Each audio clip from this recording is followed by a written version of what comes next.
우리 옆에 있는 지체들에게 에이레네가 찬양한 것처럼 인사하겠습니다. 사랑합니다. 네, 저 사랑하지 말고요. 옆에 있는 지체들, 전 많이 사랑을 받은 것 같아요. 다시 한 번 더 옆에 있는 지체들에게 인사하겠습니다. 사랑합니다.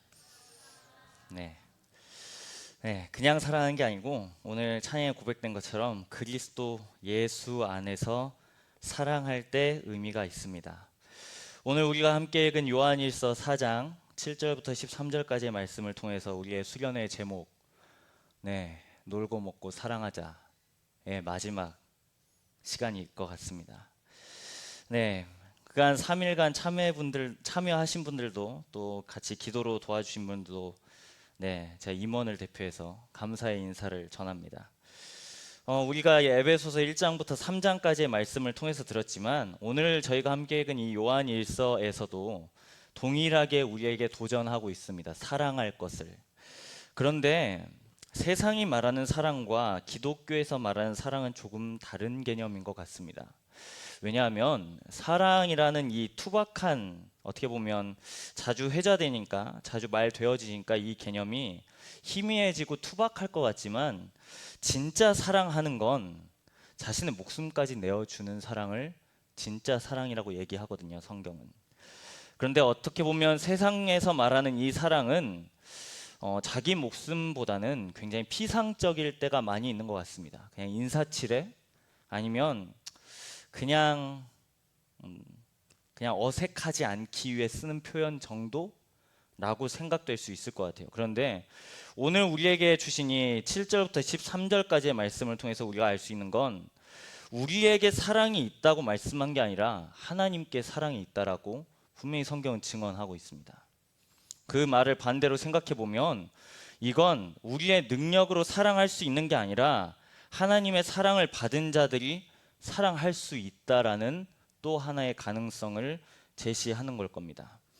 우리가 에베소서를 다루었지만 수련회 때 이 요한 1, 2, 3서를 읽을 때도 동일한 도전이 있었습니다. 그건 다름이 아니라 첫 번째는 이단의 도전과 두 번째는 서로 사랑하지 않는 것에 대한 도전입니다. 교회에서요. 교회 밖에서는 사랑이 없으면 그냥 그럴 수 있습니다. 괜찮아요. 세상이니까, 교회 아니니까. 그런데 교회를 딱 들어오면 우리가 많이 듣는 단어 중 하나는, 권면 중 하나는 바로 사랑이거든요. 그래서 우리가 이 사랑을 생각할 때 우리가 잘 생각합니다. 우리가 약간 지난주에도 나눴던 것 같지만 자꾸 내가 무언가를 깎아내는 사랑, 내가 손해보는 사랑 맞습니다. 그런 모양으로 나아가야 되는데, 그런데 우리가 이 사랑 가운데 나아갈 때 가장 기초가 되는 가장 중요한 건 바로 하나님이 우리를 사랑하셨다라는 겁니다. 이 사실을 잊으면 우리의 사랑은 한계가 너무나 명확합니다. 포기될 수 있는 여지가 너무 많고요. 내가 생각하는 이 수준까지 딱 오면 멈추려는 수준이 바로 우리의 한계입니다. 그냥 내가 용납받을 정도로만, 내가 괜찮은 사람으로 비춰질 정도만 그렇게 사랑합니다.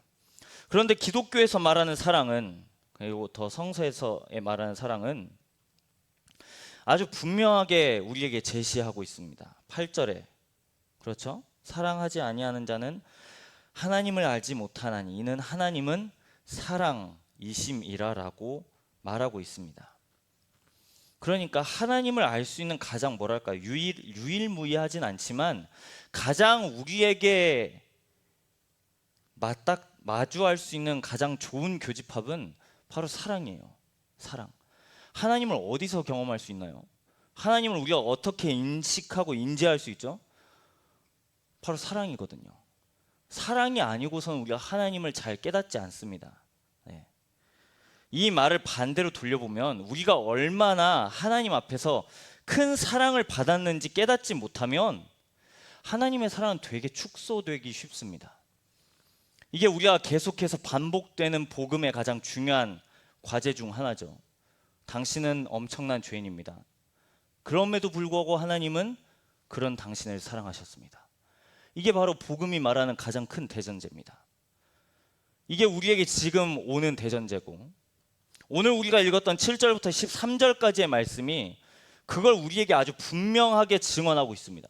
그렇다면 하나님께서 우리를 사랑하시는데 그 사랑의 방법은 무엇이라고 나왔냐면 10절에 바로 예수 그리스도를 죽이신 사건입니다. 우리가 에베소서 1장부터 3장에 거듭돼서 반복된 것처럼 화해시킨 겁니다. 화해. 하나님과 우리를 화해시키셨습니다. 뿐만 아니라 우리 지금 옆에 있는 지체들과 화해시키셨습니다. 그게 예수님께서 하신 가장 큰 사역이죠. 그러니까 이 사실을 깨닫지 못하면 우리가 계속해서 이 앞에서 말하는 이 많은 노래의 가사들도 의미가 없어요. 이 사랑을 깨닫지 못하면, 우리가 이 사랑을 알지 못하면, 이 사랑을 우리가 계속해서 곱씹지 않으면 그냥 선율 좋은 그냥 가요 같은 겁니다. 우리에게 주는 찬양도요. 이 사랑을 알지 못하면. 그러니까 우리가 반대로 생각해 보면 이 사랑을 아는 것이야말로 우리에게 가장 큰, 어떻게 보면 도전이자 과제라고 할 수 있겠죠. 과제. 그런데 우리가 잘 아는 것처럼 하나님은 눈에 보이지 않으십니다. 우리의 귀로도 잘 들리지 않고. 이게 우리의 한계죠. 그러면 우리가 이웃을 사랑하는 것으로만 하나님의 사랑을 경험할 수 있나요? 라고 물어본다면 반은 맞고 반은 틀리다가 아니라 거의 이웃사랑을 통해서 하나님의 사랑을 경험합니다. 근데 이 이웃사랑이라는 게 세상에서 말하는 그냥 좋은 인사치레 정도의 그런 사랑이 아니라 정말 나의 것을 내어줄 때까지 그런 사랑이 내 안으로부터 밖에까지 나갈 때, 그때 우리는 이제 생각하는 거죠. 아, 하나님이 사랑이시구나. 그리고 이걸 알아요. 우리가 내 스스로는 이게 안 된다는 걸 압니다. 내 스스로는 정말 내 자신이 얼마나 이기적이고 이타적이지 않은지를 아는 거죠. 근데 성서의 증언은 계속해서 우리에게 도전합니다. 하나님을 아는 자들은 하나님의 사랑을 받았다라고 증언하고 있습니다. 그래서 11절에 이렇게 이어지고 있어요. 사랑하는 자들아, 하나님이 이같이 우리를 사랑하셨은즉 우리도 서로 사랑하는 게 마땅하도다 라고 증언하고 있습니다. 그러니까 사랑하는 게 마땅한 거예요.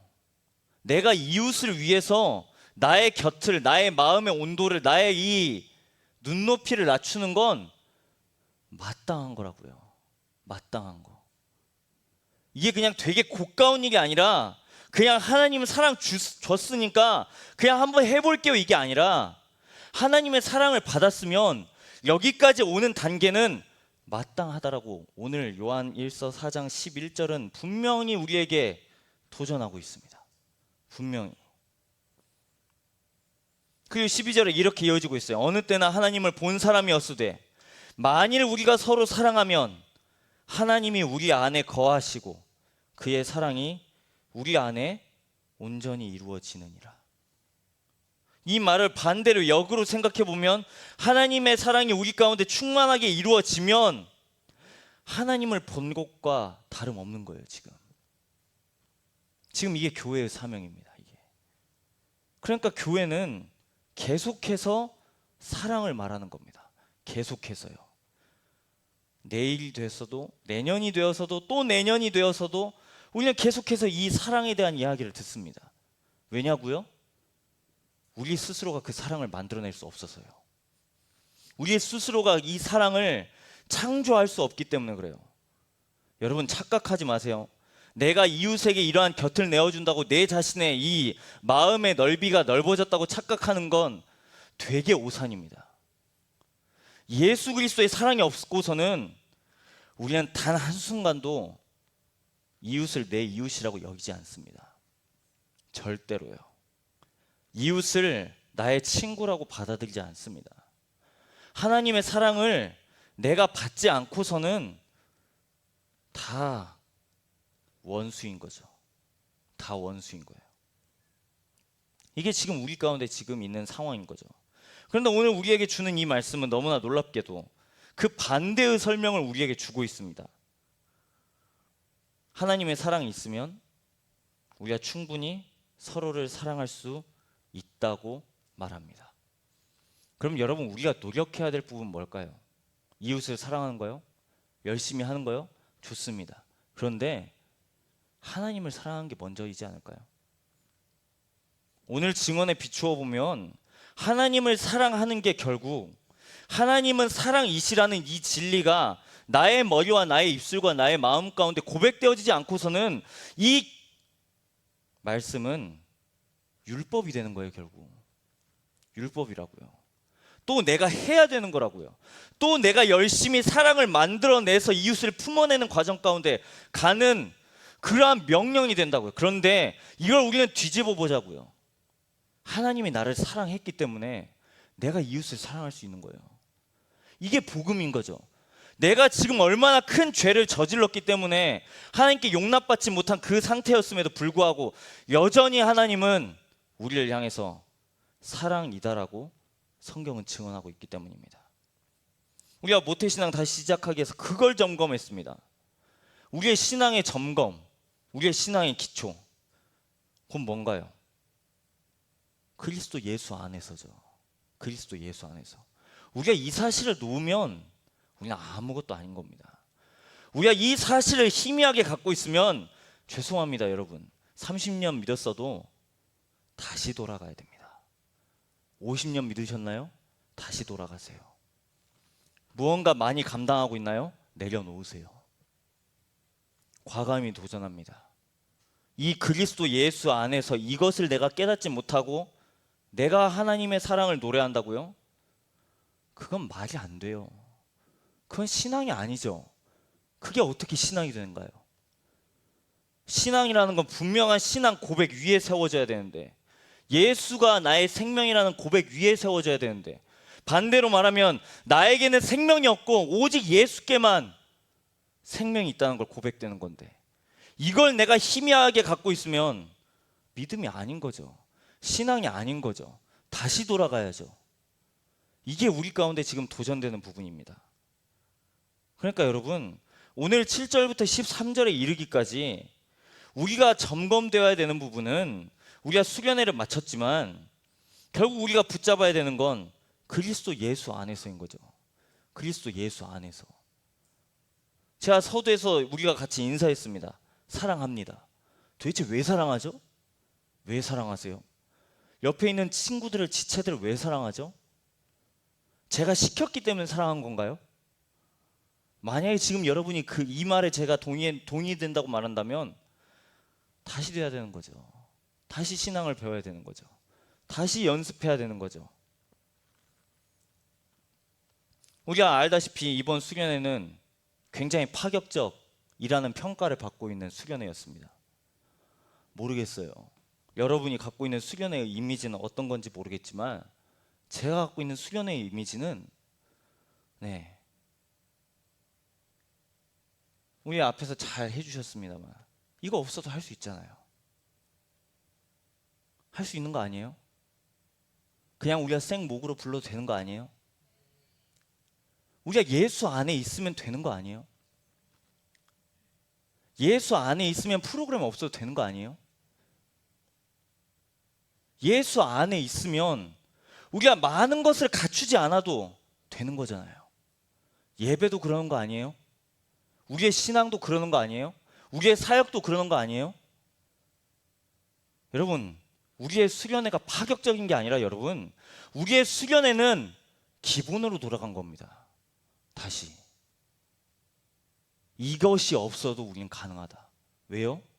예수가 계시니까. 그래서 여러분, 우리의 마음 가운데 충분히 채워져야 될 그건 수련회를 마치고 나서 이웃을 사랑하는 것도 맞습니다. 하지만 우리가 가장 먼저 우리가 기억돼야 될 건 예수 안에 있기 때문에 우리가 다 가능한 겁니다. 예수 안에 있기 때문에. 복음이 있기 때문에 다 가능한 겁니다.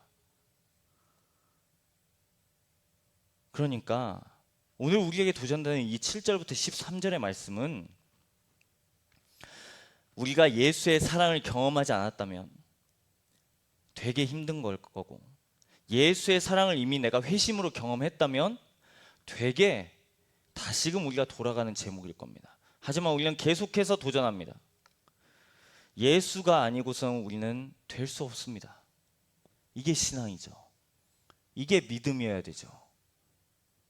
만약에 지금 이 외의 것들을 생각해 놓고 이 외의 것들을 다 공식으로 갖고 있다면 여러분 다 초기화시키세요. 다 쓸모없습니다. 다 쓸모없어요. 이것부터 우리가 시작해야죠. 이게 복음이 주는 유익이죠. 복음이 나를 변화시켜야죠. 복음을 우리가 만난다면 우리가 회심해야죠. 모르겠어요. 제가 이제 다 리더분들은 알고 있지만 설교 주제를 다 갈아엎었습니다. 9월부터 12월까지 무슨 설교를 해야 될지 모르겠어요. 그런데 붙잡아야 될 건 하나는 알 것 같아요. 복음인 것 같아요. 그런데 어떤 모양으로 갈 건지는 모르겠어요. 여러분, 우리가 이 2시 예배에 사모하는 마음으로 나온 거 너무 감사합니다. 섬겨주셔서 되게 감사합니다. 그런데 이 예수 안에서를 잊었다면 다시금 우리는 돌아와야 합니다. 다시금. 이게 지금 우리에게 오늘 요한일서 4장 7절부터 13절이 주는 우리에게 주신 하나님의 마음입니다. 이걸 깨달으면 11절은 12절, 13절은 되는 거예요. 되는 거예요. 예수가 우리 마음 가운데 계시면 되는 거예요. 이전에는 내가 멈추었다면 예수가 내가 이제 계신다면 도전할 수 있는 거예요. 내가 거기까지 멈추었다면 다시금 그 지점까지 가서 그 지점을 넘어갈 수 있는 거예요. 내가 이제 아무것도 이웃사랑에 대해서 내가 멈춰 있었다면 다시금 고민해 볼 수 있는 거예요. 우리 청년 디모데가 여러분 이 예수의 정신을 잊지 않기를 간절히 소망합니다. 예수 그리스도면 됩니다. 이게 복음이 우리에게 주는 유익이고 능력이에요, 여러분. 그래서 오늘 헌신의 찬양도 요청드리지 않았어요. 그냥 이걸로 하려고. 할 수 있잖아요. 네, 충분히 할 수 있습니다. 우리가 꼭 이것만 갖고 다 되나요? 이거 없어도 되잖아요. 우리가 많은 화려한 것들 속에서 가려져서 우리의 잊었던 이 중심을 다시금 회복했으면 좋겠습니다. 이게 바로 오늘 우리에게 주신 도전이라 생각됩니다. 우리와 함께 잘 아는 고백이에요. 나무엇과도 주님을. 네. 가사가 이렇습니다. 나무엇과도 주님을 바꾸지 않으리. 다른 어떤 은혜 구하지 않으리. 오직 주님만이 내 삶의 도움이시니 주의 얼굴 보기 원합니다. 주님 사랑해요. 온 마음과 정성 다해 하나님의 신실한 친구 되기 원합니다. 이 짧은 가사 가운데 우리가 좀 우리의 마음을 같이 고백했으면 좋겠어요.